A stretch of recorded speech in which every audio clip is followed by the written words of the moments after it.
Kemarin sempat viral atau ramai dengan fenomena anak Jaksel di mana mereka mencampur-adukan bahasa Indonesia dengan bahasa Inggris dalam percakapannya. Nah, penggunaan bahasa Inggris yang semakin masif dan memang terasa manfaatnya, ini menjadi tantangan tersendiri ya bagi eksistensi bahasa Indonesia sekarang. Nah, apakah fenomena penggunaan bahasa asing ini akan mengganggu ekosistem dan eksistensi bahasa Indonesia dan merupakan tanda lunturnya nasionalisme? Entah disadari ataupun tidak, bahasa Inggris perlahan-lahan telah mengganggu ekosistem dan tata cara berbahasa publik di Indonesia. Banyak orang, terutama anak muda sekarang, mulai suka mencampurkan obrolan bahasa Indonesia mereka dengan beberapa kata bahasa Inggris. Hal ini sering kita saksikan di tempat-tempat anak muda yang sering berkumpul, seperti kafe, tempat wisata, bahkan sekolah. Utamanya sih di kota besar. Alasan mereka ya lebih gaul aja dan keren. Ada juga yang beralasan bahwa bahasa Inggris adalah bahasa internasional.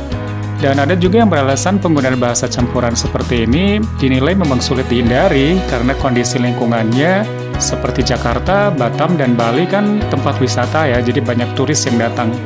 Tapi bagi orang yang belum terbiasa mendengarkan orang berbicara campuran seperti ini ya, Inggris dan Indonesia, terkadang bisa memusingkan karena bingung dengan apa yang diucapkan. Karena mendengarkan orang berbahasa campuran ini membuat otak kita berpikir 2 kali lebih keras ya untuk memahami maksudnya kalau tidak biasa. Penggunaan bahasa seperti ini bukan terjadi di tingkat obrolan santai saja sih, tapi juga sudah sampai ke ranah media dan pemerintahan. Bahkan kita juga sering melihat di media daring, terlebih di media sosial. Banyak media massa khususnya daring mulai seperti coba-coba menggunakan bahasa Indonesia secara serampangan untuk ditujukan kepada publik. Nah, kita juga lihat dalam jajaran pemerintahan, banyak sekali para pejabat yang mulai suka menggunakan gaya berbicara campuran Inggris Indonesia. Nah, apakah fenomena ini mengkhawatirkan? Dan bukan hal yang besar sehingga lebay banget kalau berpikir penggunaan bahasa campuran ini mengancam bahasa Indonesia.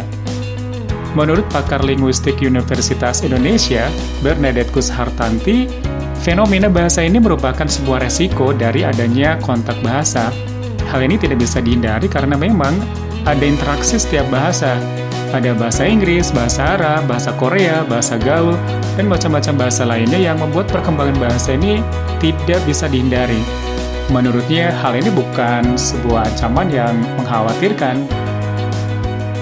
Seorang pakar bahasa yang lain dan penulis buku Xenoglosophilia, Kenapa Harus Inggris, Ivan Lanin, mengatakan bahwa pencampuran bahasa ini dilakukan sebagai usaha untuk menunjukkan tingkat intelektualitas yang lebih tinggi. Jadi, kecenderungan menyukai sesuatu yang asing bukan hanya terjadi di bahasa, tapi juga di hal yang lain.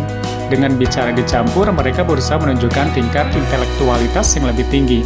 Sejak zaman penjajahan Belanda juga sudah ada sih, bahkan para pendiri negara kita juga berbicara bahasa campuran, tapi yang dicampur bahasa Belanda dan bahasa daerah. Ivan Lanin setuju kalau pencampuran bahasa Indonesia dan bahasa asing ini belum memasuki tahap yang mengkhawatirkan kalau masih dipakai dalam percakapan sehari-hari. Nah, kecuali jika mereka mulai memakainya dalam situasi yang formal. Nah, ini baru mulai dikhawatirkan. Menyikapi fenomena bahasa ini, maka seorang guru juga memiliki tugas dalam menjelaskan bahwa anak muda perlu memiliki kemampuan membedakan konteks pemakaian bahasa. Ada situasi ketika seorang harus menggunakan bahasa yang baku, dan ada situasi ketika seorang bisa menggunakan bahasa campuran. Nah, apakah bahasa asing ini mencerminkan kita tidak nasionalis? Bahasa adalah media dan sarana komunikasi, bukan sebagai alat untuk mengukur kadar nasionalisme. Bahwa kalau kita berkomunikasi perlu berbahasa Indonesia agar saling memahami memang benar. Akan tetapi hal ini juga tidak cukup. Masih banyak loh saudara-saudara kita di daerah-daerah dan utamanya di pelosok-pelosok yang nggak bisa atau belum cakap berbahasa Indonesia. Nah, apakah kemudian saudara-saudara kita itu tidak diakui identitasnya sebagai warga dan bangsa Indonesia? Apalagi kalau kemudian saudara-saudara kita itu dianggap tidak memiliki nasionalisme.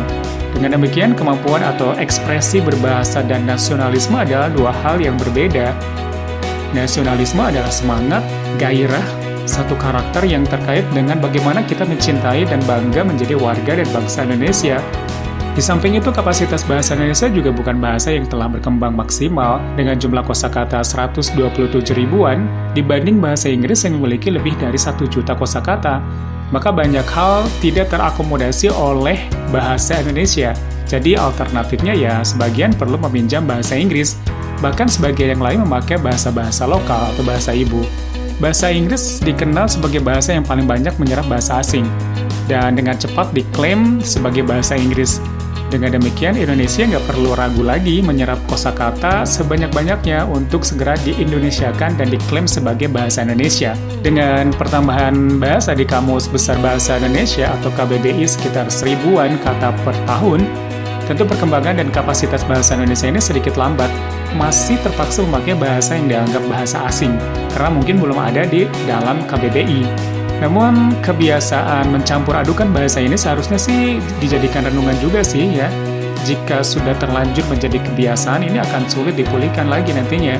Jadi, ibarat sebuah penyakit, fenomena bahasa campuran Indonesia-Inggris ini adalah gejala yang harus diobati sedini mungkin agar tidak semakin parah. Padahal kalau melihat masa lalu ketika Republik Indonesia baru berdiri, para pendiri bangsa kita telah secara serius memikirkan tentang bahasa bangsanya. Misalnya saja dalam penggalan Sumpah Pemuda yang bunyinya, "Kami putra dan putri Indonesia menjunjung bahasa persatuan bahasa Indonesia." Saking nasionalisnya, semua yang berbahasa asing diindonesiakan. Bahkan sangat malu kalau kelihatan tidak lancar berbahasa Indonesia. Karena mereka tahu betul bahwa bahasa ini adalah unsur yang paling vital dalam pembentukan sebuah bangsa yang tidak bisa ditawar-tawar atau disepelekan. Kalau melihat sejarah bangsa-bangsa Nusantara di masa lalu, memang bangsa di wilayah ini termasuk yang paling suka gonta-ganti bahasa. Ketika masuk pengaruh India, kita mengadopsi bahasa Sanskerta sampai ke aksaranya. Ketika masuk pengaruh Arab, juga melakukan hal yang sama.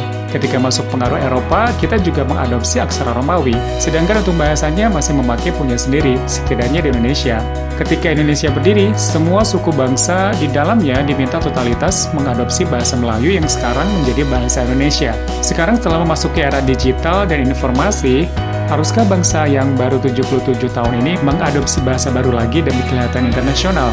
Bangsa Indonesia perlu menjaga martabat bangsanya. Semakin pesat perkembangan pembangunan bangsa ini, semua rakyatnya harus semakin mencintai bahasa Indonesia dan memperkenalkan kepada orang asing yang datang ke Indonesia. Bagaimana menurutmu?